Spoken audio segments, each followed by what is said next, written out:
Sam, you really still some of the movie here. Your chemistry with Chris Pratt's character is so great throughout the film. Can you talk a little bit about working on set with him and how much was improv for your lines?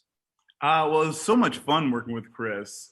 He's such a dynamic, like brilliant action star, but also a really intelligently funny guy, you know?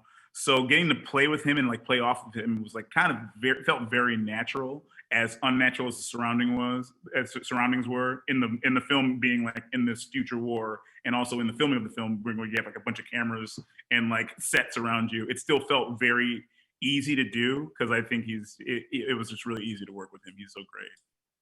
Your character is such a great everyman in the film, and you get thrown into these just beyond belief action scenarios fighting the wickedest looking aliens. you know uh, how did you tone down your natural like badass self to try to act like you didn't know what you were doing? That was the hard part, you know, because first off, what I did was I kind of like went on a carbo loaded to get rid of my six pack. Um, and then I had to like make sure everybody like no nunchucks on set because if I see them, I'm gonna use them. Uh, no butterfly knives. I had to just kind of just imagine that I was like a schlubby mid 30s comedy actor, and then the rest did itself. There's so much heart in the Tomorrow War, which really surprised me. And your character has a really great story to tell. How satisfying was it that you had a character with such depth? And how did you relate to your character in the film?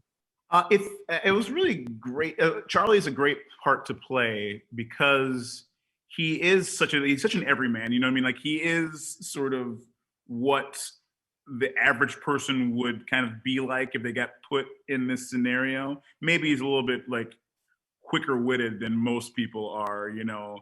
But there's so much emotion with him because you see he's scared and like he's emotional about like his wife and like all these things. There's so much emotion in him. I think it's a fun character to navigate because when you put a regular Joe in an extraordinary circumstance, there's so much going on that it's a really fun sort of dynamic to play with. Both in this and in Werewolves Within, you play such a likable character that's just like out to do good. Like, how refreshing is it to just be like a good guy and not have like some gritty backstory or anything like that? Um, it's fun. I mean, I'll tell you, I do pine to play like a really nasty person. I played a pretty gross guy in Promising Young Woman that just came out, but I really want to be somebody who's terrible. That's what I hope to do that soon in the future. But you know, it's nice to be able to play characters who are buoyant and nice and kind and well intentioned because you can't help but absorb some of that, you know what I mean? So that's the problem with you know, if you play nice people, you feel nice, but also if you play dumb people, you start to get a little dumb, it feels like sometimes. You're in a really interesting point in your career. It seems like you're kind of starting to blow up, Sam. Like, how exciting is it to see all that hard work paying off?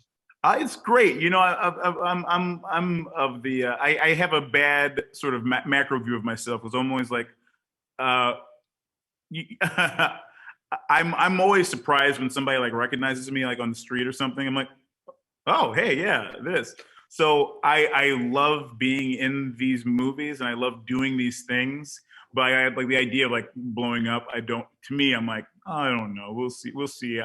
I'll know I've blown up when I'm like looking back on my life and I'm like doing my Hollywood star. And I'm like, ah, maybe I've made it.